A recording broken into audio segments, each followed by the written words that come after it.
What's up, Jetheads, and welcome to episode number 23 of Vinny and the Jets. As always, please like, share, and subscribe. Guys, we're going to start off with some breaking news that I'm sure you all heard this week between the Detroit Lions and the LA Rams in the first blockbuster trade of the not yet offseason. We haven't even gotten to the Super Bowl, and hey, it is Super Bowl week, but trades are already exchanging within the NFL. So, just wanted to go off the rails a little bit and other league news before we get into the Jets. So let's examine this trade top to bottom, and will it or will it not have any effect on the Jets if they're looking to make a play for quarterback Deshaun Watson? So let's look at it from both parameters. So the Lions shipped to the Rams quarterback Matt Stafford, one player. The LA Rams, in exchange, have to give up quarterback Jarod Goff. First round pick in 2022. First round pick in 2023. Third round pick this year in 2021. 4 players to get Matt Stafford. Now, if you're lining up the two quarterbacks on a wall, and you got Matt Stafford here and Jarod Goff here, from just a player's perspective, me personally, it's not a question. Matt Stafford is far and beyond a way better quarterback than Jarod Goff. And I know Jarod Goff got to play in a Super Bowl and he's won a couple division titles, what have you. But look at the mess that Matt Stafford has been just dealing with since 2009 with the Detroit Lions. After coach after coach, this scheme changes to that scheme, disappointment after disappointment. You have to understand, the Detroit Lions have not won a playoff game since 1990. I was 4. That was over 30 years ago. We're talking the Barry Sanders days. And that's not Matt Stafford's fault. The Lions are one of the most putrid-run franchises in the NFL. They haven't won a championship since 1957. We're talking pre-Super Bowl. Goff doesn't have any high statistics. He doesn't do anything that jumps off the wall. I think he's a good game manager. I think he pulled some heroics in the game where the last playoff game of the season, or second to last playoff game of the season, when he came in with pins in his hands and led his team to victory. But other than that, if you're telling me that the chips are down, the game's on the line, you're down by 6 with 2 minutes to go and no timeouts, do you think that Jarod Goff can carry your team to victory? I would say no. I don't see it. And for somebody who was a former number 1 overall pick, he hasn't lived up to the hype. I'm sorry. And keep in mind, with the way the LA Rams operate, and everybody's always saying how all the teams in the league, the way the league is going now, is they're looking for the next Sean McVay, but not for nothing. If you go back to their trade, they gave up 6 draft picks just to land Jarod Goff and move up in the draft. They're now shipping Goff, along with 3 picks to get rid of him. 9 picks to deal with Jarod Goff, and all you have to show for it is an NFC title. And if you go back to that game, they had no business winning that game, but that's another story. Other than that, my perspective on this is I think the Lions won the trade for now. I mean, you have to hit on those draft picks in order to really say you won the trade. We won't know that for 5 years. But right now, the Rams are a much, much better football team. The Lions are still here. They're in limbo. We don't know what they're going to become. Coach Campbell, we don't know what he's going to be like as a head coach. I mean, guys talking about biting off kneecaps and all this other nonsense that I would not want to deal with as a fan. I already talked about that last week. But, it's the first time in NFL history that 2 teams exchanged former number 1 overall picks. The last time that happened, 1967. It's been a long time.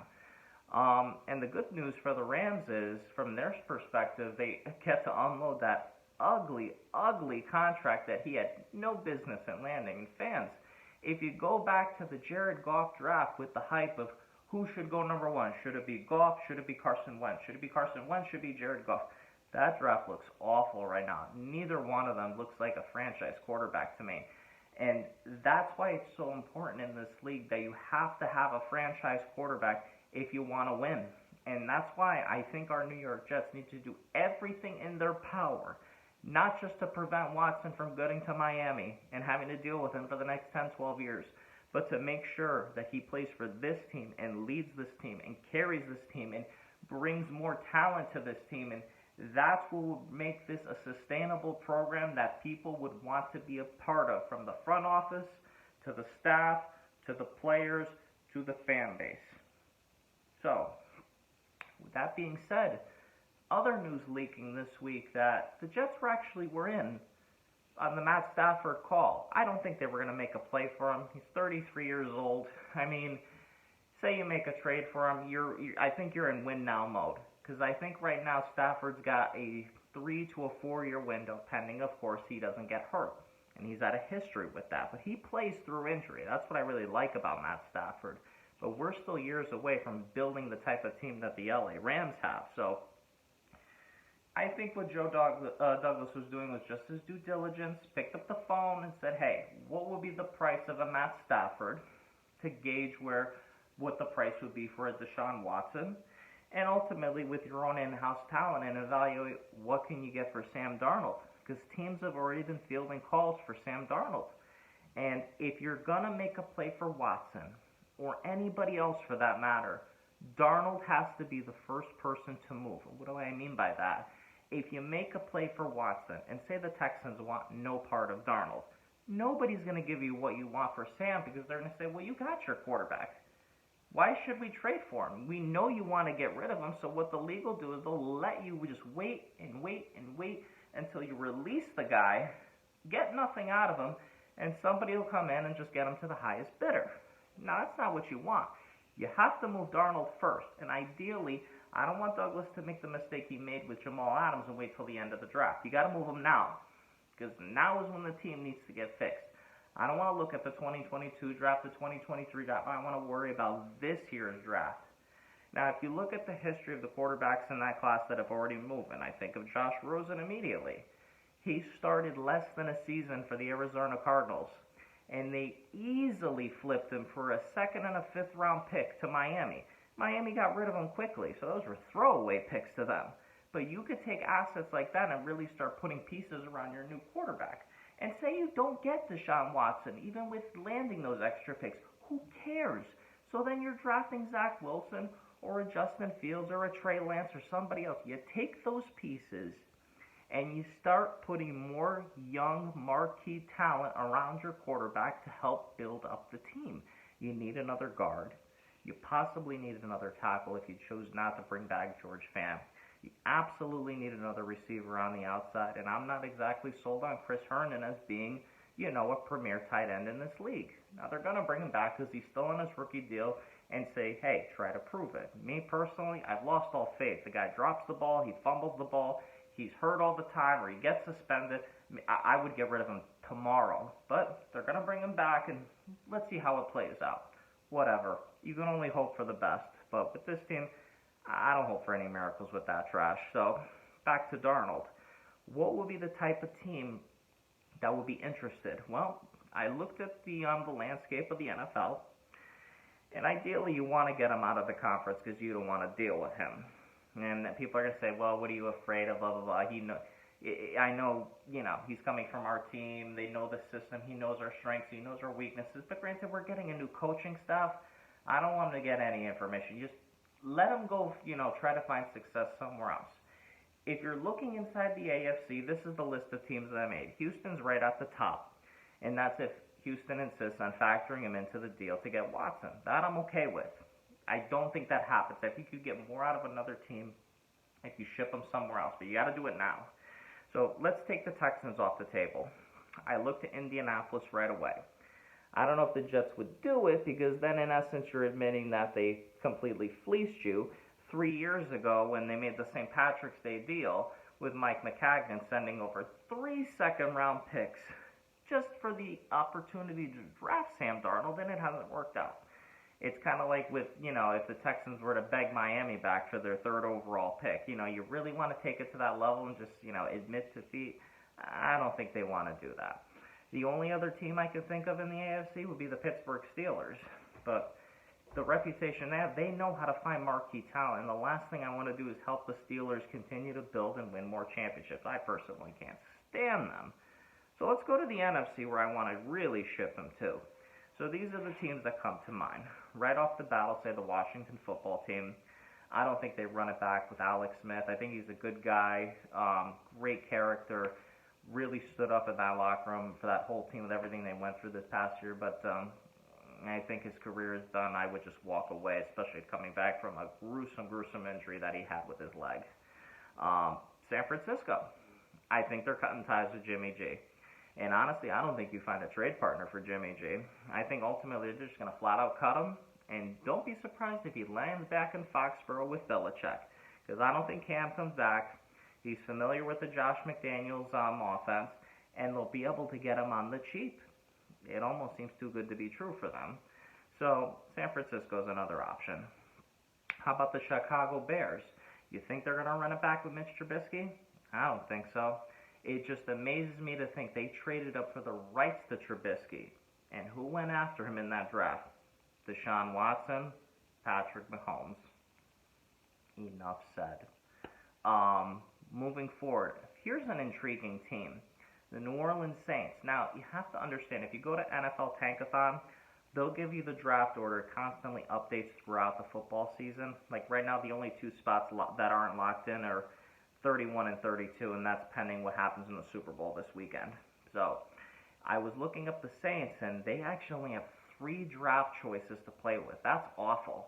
Now, are they desperate enough to ship that one? It's a late one. It's 28th overall for the rights to Sam Darnold. If JD can pull that off, I think he should be nominated as the Executive of the Year. Because what an amazing deal that would be. At that point, you'd have 3 first-round picks. 2nd, 23rd, 28th. Hell, you could take the 23rd and 28th and package them and move back up if you want to get another special player that you can't be without. That's what great general managers do. Another one that's come to mind, Carolina Panthers. Still up in the air if they're going to bring back Teddy Bridgewater. He did okay, but I don't see him as a franchise quarterback. I think he's more of a career backup. And don't be surprised if Carolina does something completely psychotic and overbids the entire NFL to get Deshaun Watson. And, some crazy Mike Ditka deal, give up your whole draft, give up 5 first-round picks, 6 first-round picks. I saw something on YouTube with an analyst, I forgot what show it was, where they put into the deal where every year that this man is on your roster, you have to surrender your first-round pick. That's completely crazy. Your NFL draft is the bloodline of your team that helps you move forward. You can't just rely on free agency for every little thing. Yes, it's good to have money. It's good to throw it around and patch holes, but that's what it does. It patches holes, and people that come from the outside are not going to come cheap. They're going to come expensive. So, moving forward, the only other team left that's maybe a possibility, and it would be an intriguing one, is the Atlanta Falcons. And they're intriguing to me is, are they going to go forward with Matt Ryan, knowing it looks like it's a rebuild? Hell, I wouldn't even be surprised if Julio Jones is on the move. But Matt Ryan's on the older side, and the thing I like about Atlanta's selection is they were the 4th worst team in the league this year. Now, I don't think you're getting the 4th overall pick for Sam Darnold, but if you're getting round 2, pick 4, now there's something to look into. Or maybe it's a 2nd and a 4th, a 2nd and a 5th, 2 multiple picks on this, maybe a pick this year and a pick next year. If Rosen could get 2 picks and he's a piece of garbage, Darnold can definitely fetch you more as a 3-year starter. The only thing I think really hurting him is he never played 16 games. But he's definitely a capable starter in the National Football League. So, moving forward, what exactly would the Texans want? Now, there's a reporter out of Houston, Texas. His name is John McClain. Very credible source. He's been reporting on Houston football going all the way back to the Oiler days. Now, he let it leak today, or not today, excuse me, just a few days ago in the media, that this is what the Texans are looking for. 2 1s, 2 2s, 2 defensive starters. That's 6 players for 1 person. That seems absolutely astronomical. I've never heard of such a thing. We're talking Herschel Walker type of trade. So, is this happening? I highly, highly doubt it. The trade that I put on the table weeks ago in one of my videos, which was 3 number ones this year, next year, and the year and a half, and including a third-round pick this year, I think is more than enough. Yes, I know he's a franchise quarterback, but if the Jets were to do something like that, I think you're crippling the franchise long term. I mean, that would set you back years.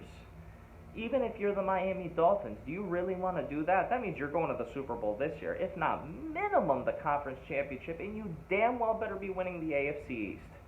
That's the type of pressure as an owner that I would put onto the GM and the head coach. If you're sacrificing that much draft capital, I think it's all smoke and mirrors to put pressure on the teams just to bid up against each other. I wouldn't be surprised if Miami's not really interested at all and they really want to run it with Tua. I think they like Tua. I mean, you really think that they're going to dump this kid after barely a year to say, well, we really didn't like him, it was a screw up, we want Deshaun Watson?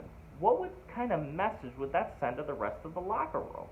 Unless they're just trying to put fear into the Jets to overpay. That's the thing that concerns me with that sort of thing. But 2 1s, 2 2s, 2 defensive starters, I mean, there's ways to tweak that. And what I mean is, do you include Quinnen Williams into the equation? I might entertain that. And why would I entertain that? It's not that I don't think Quinnen is a good kid, a good athlete. I think he's great for this team. But the thing is, with him on the team, we were 7-9 and 2-14. We can lose without him. I wouldn't be crying, the blues if Quinnen Williams is in here. Would it suck? Yeah, it would suck. But you're going to get Deshaun Watson for 10 to 12 years. A player I would consider forcing into the equation would be C.J. Mosley. But really, would they want him? He really hasn't played football in 2 years, and he's got that disgusting contract. I mean, they're paying him $17 million next year, and you don't know what he's going to be. You got to figure there's going to be a lot of rust to shake off. I mean, when they say defensive starters, I mean, who is worth trading on this defense? Foley Fadukasi? Bless Austin? I don't think they want any part of those guys. But I really have faith in our GM. I really have faith in Joe Douglas. I think there's a way to do this, but at the right cost. So we will see what happens. And one last thing I wanted to touch base on is the little silent but subtle jab that Robert Saleh threw at the Giants this week. I absolutely loved it. So let me just read you this quote. So he said, "We played the Jets in the past." This is referring to the San Francisco days. "No disrespect to them. They're an absolutely phenomenal franchise. But the Jets fan base feels more invested in a way that they're just so passionate about their team." Now, when I read that from a guy that was on the other sideline competing against us, he saw the atmosphere. The Jets historically have been the second team in New York, and that's just because the Giants have been here longer. They've been here since the 20s. The Jets were born in 1960. The Giants have won 4 Super Bowls. We won 1, and we had 1 appearance in 1969. The Jets have won 2 AFC East titles, 98, 02. The Giants have won several NFC East titles. They've also been to a total of 5 Super Bowls, winning 4 of them. And it just seems like their fan base is I think they're spoiled. And they don't really appreciate what they've got in their team. I'm not saying all Giants fans are that way, but we're just craving, as the other team in town, a taste of it. I mean, it would be so big if we actually brought the Lombardi home and the parade down Broadway had green and white confetti. I would be the first one in line to be there. I honestly think in 3 years, if somehow, someway, by the grace of God, if Robert Saleh can hoist the Lombardi Trophy in New York City, I honestly think he would be just as, if not bigger, than Joe Torre. I'll leave you with that. Guys, thank you for tuning in again. I hope you guys have a great time this weekend. Enjoy the Super Bowl. I hope everyone was safe with the blizzard this week for those of us that live here in the tri-state area.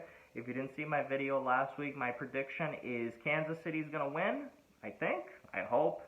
Final score is 37-35. It's a 3.5-point spread that favors Kansas City. I think Tom Brady's going to keep the game extremely close, as he always does. But I think Kansas City wins on the field. Look for Tampa to cover. I'll talk to you guys next time.